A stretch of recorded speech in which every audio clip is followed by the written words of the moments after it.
O letramento foi o tema da reunião de trabalho pedagógico coletivo na Escola Estadual Odete Fernandes. Mostramos na primeira reportagem do programa de hoje. A discussão sobre esse tema faz parte do Ensino Médio em Rede, um programa da Secretaria de Estado de Educação de São Paulo. Ao todo, cerca de 58 mil professores do ensino médio regular participam do Ensino Médio em Rede.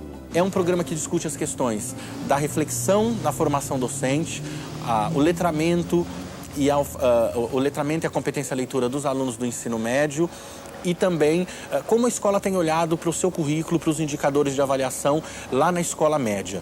Uma parte do curso é realizada de forma presencial e os recursos tecnológicos são utilizados na formação à distância. São as videoconferências, realizadas pela Rede do Saber, que lança mão das diferentes tecnologias nos múltiplos espaços geográficos de São Paulo para mobilizar as equipes locais, PCP, professores coordenadores, supervisores de ensino, diretores, dirigentes, professores, disseminando aí os programas de formação e garantindo a interlocução.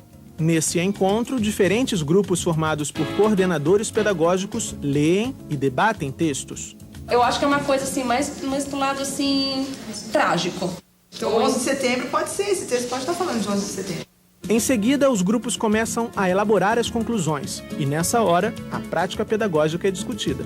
E essas discussões têm iniciado já uma nova postura do educador diante das situações conflitivas, muitas vezes até que temos nas escolas. A gente precisa ter conhecimento de um campo semântico, aquela leitura prévia, aquele conhecimento prévio do aluno, para que ele possa entender, porque muitas vezes nós levamos um texto para a sala de aula e ele não entende.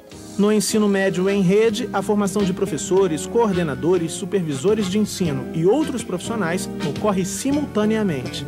Nós temos dificuldade de horário, de trabalho, e a partir do momento que nós estamos aqui interagindo, nós levamos conhecimento para a nossa escola. Vem trazer para os professores subsídios para que eles possam desenvolver novas atividades, novos conhecimentos no ensino médio, né? E que eles estão, assim, aproveitando bastante.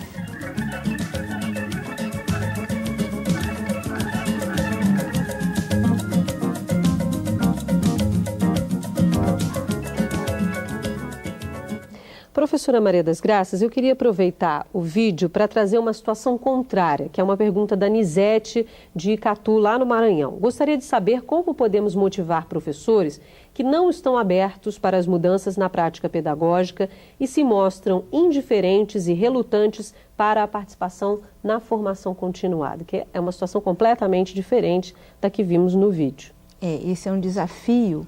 Creio eu que o mais importante é perguntar por que esses professores estão tão pouco motivados a mudarem suas práticas ou a participarem de programas de formação continuada, né? Me parece que uma das respostas possíveis pode ser que as estratégias utilizadas, na maioria das vezes, elas partem do pressuposto de que o professor não é o protagonista do processo. Né? Esse programa de formação, ele parte da lógica do sistema, ele parte da lógica de cima para baixo. Então, o professor acaba, né, rechaçando um pouco a possibilidade da formação. Eu acho que é um processo de conquista para que ele possa romper com isso, né? Mostrar a ele que ele é produtor de saber, que ele tem um saber e que ele pode ser o protagonista da própria formação. No momento em que se pergunta a ele quais as necessidades daquele professor, como ele acha que deveria ser um programa de formação continuada para aquele espaço de trabalho, né? Está se dando a esse professor vez e voz. E me parece que esse é um primeiro passo, né? Porque é um primeiro passo que inverte a lógica. Em vez de usar a lógica de cima para baixo, ou seja, do sistema para a escola, para o professor, eu vou estar usando uma outra lógica, de perceber, junto com esse professor, quais são as necessidades e quais os caminhos possíveis. E aí me parece que esse é um primeiro passo, só um primeiro, mas essa conquista vai levar tempo, certamente. A participação agora é da Joana, do Maranhão. Oi, Joana. Boa noite, especialistas. Sou Joana Costa do Nascimento, do Teleposto do Salto para o Futuro de Guimarães, no Maranhão. E a pergunta é o seguinte: Nós sabemos que a formação contínua, ela fortalece a escola enquanto espaço coletivo. Então, nós queremos saber como motivar professores para um pensar reflexivo de sua formação contínua, visto que há muitos professores que não se interessam. Então, quais são as propostas que vocês sugerem diante disso? Joana, muito obrigada pela sua participação. Bom ouvir vocês de Guimarães aí no Maranhão. Liga mais vezes, viu? Fico muito feliz de ouvir vocês aqui no Salto. Obrigada, Joana, pela sua participação. Professor Uirá, a questão vai no que, né, já trouxe a pergunta anterior, né? Como motivar, como incentivar, como o professor, fazer com que o professor participe desse processo de fato nas escolas. Como é que você vivencia isso? Eu acho que é muito do que a Maria das Graças já falou mesmo, né?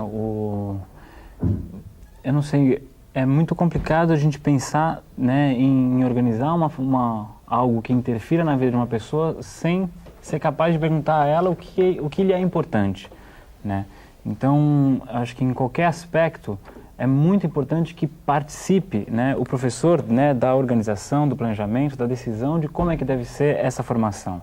Isso é uma coisa extremamente fundamental, assim como também acho que na própria dinâmica das aulas, né, de você trazer o aluno para a própria construção dessa dinâmica. Então, quando a gente pensa nessa questão da motivação, a gente também tem que perceber que se tem um sistema social que está interferindo aí na dinâmica da vida desses profissionais, né, depende também do indivíduo, um pouco, né, a tomada de decisão disso.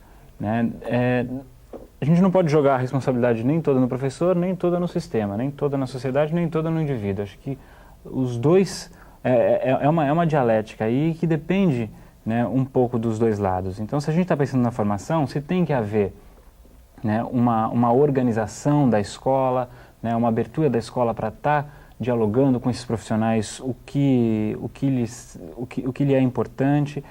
Ao mesmo tempo, profissional, ele tem que, de alguma forma, também ter algum tipo de abertura para poder modificar a sua vida, né? Porque é a sua profissão, né? Antes de tudo. Como qualquer profissional, ele tem que lidar com aquele trabalho, né, diariamente. E, enfim, se para ele aquilo é uma coisa desagradável, né, talvez o problema seja a profissão, certo? Então, se não for, então acho que qualquer pessoa é passível de ser, vamos dizer assim, seduzida, atraída uma discussão. E de querer ser motivada a exercer essa sua profissão com prazer, né? Exatamente. Aí eu tenho uma pergunta da Regina Calandrini, que é orientadora de aprendizagem do Pará, de Belém do Pará. Obrigada, Regina, pela sua participação, que diz: o que podemos fazer para despertar no educador a importância de seu papel também como pesquisador do conhecimento e seu valor enquanto ser filosófico-político nesta área, não perdendo de vista o relato de suas experiências, que são muitas vezes maravilhosas na sua ação com o aluno.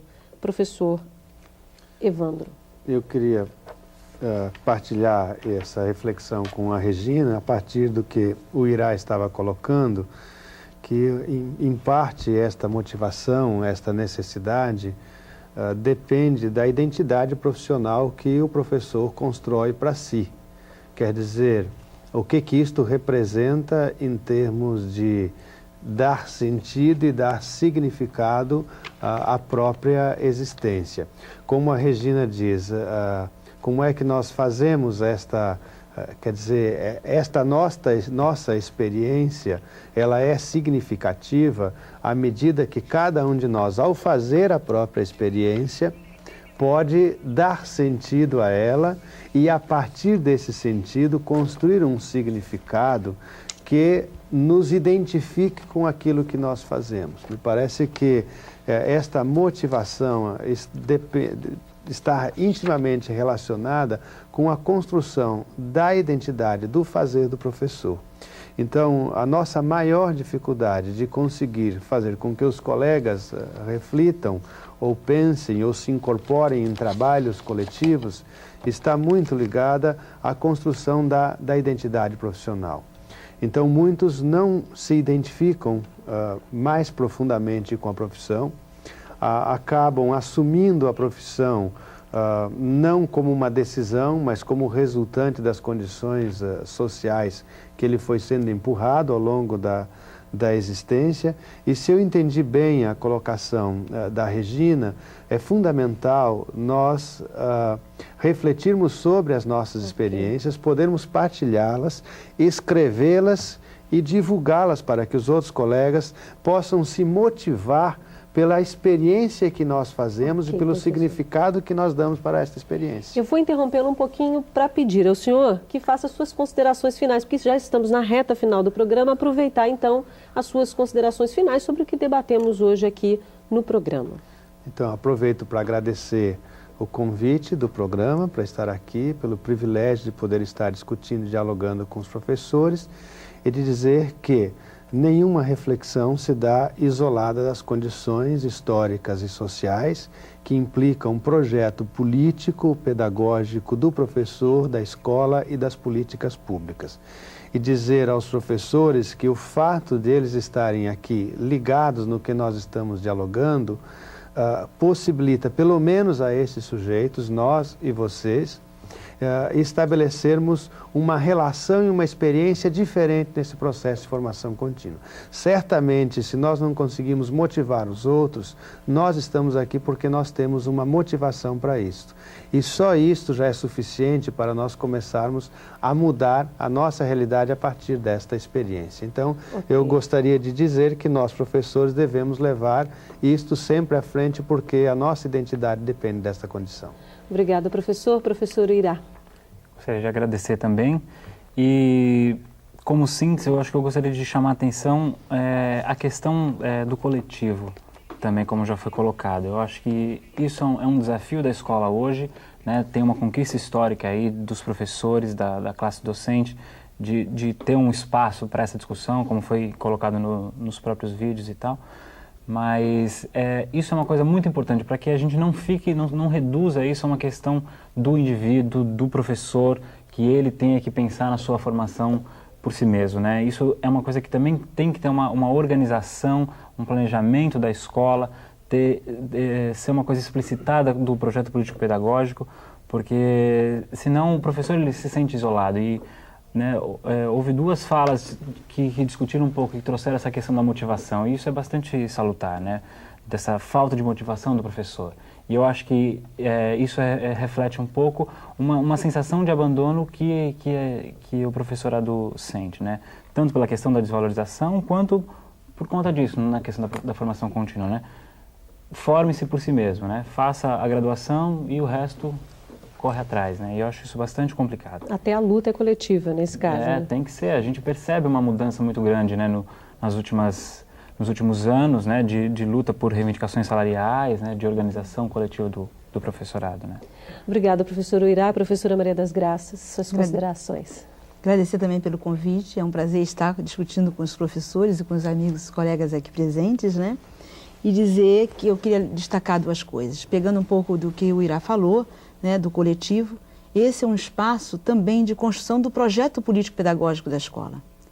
Né? Um projeto que se quer coletivo, um espaço de formação, também é um espaço onde a gente pode se organizar para construir coletivamente esse projeto político mais amplo, né? Um projeto político-pedagógico. Né? E dizer que a formação de professores, isoladamente, ela não constitui a solução, a única solução para os problemas de educação do Brasil.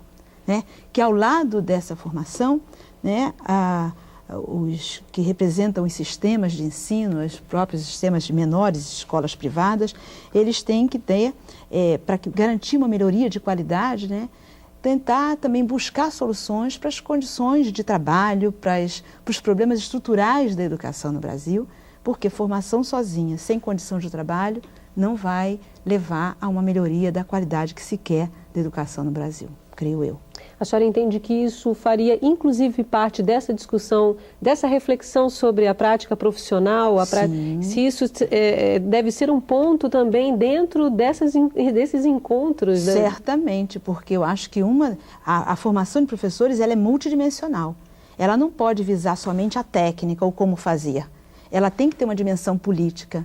E nessa dimensão política, ela vai fazer a análise dessas questões. Me parece. Obrigada, professora. Bom, chegamos ao fim do programa de hoje. Eu quero agradecer as participações do Evandro Guedin, professor da Universidade do Estado do Amazonas, do Uirá Fernandes, professor da Escola Santo Inácio, em São Paulo, e da Maria das Graças Nascimento, coordenadora do curso de Pedagogia da Universidade Estácio de Sá. No programa de amanhã, vamos discutir os saberes dos professores como ponto de partida para a formação contínua. Não deixe de ver e de participar. A gente se vê amanhã.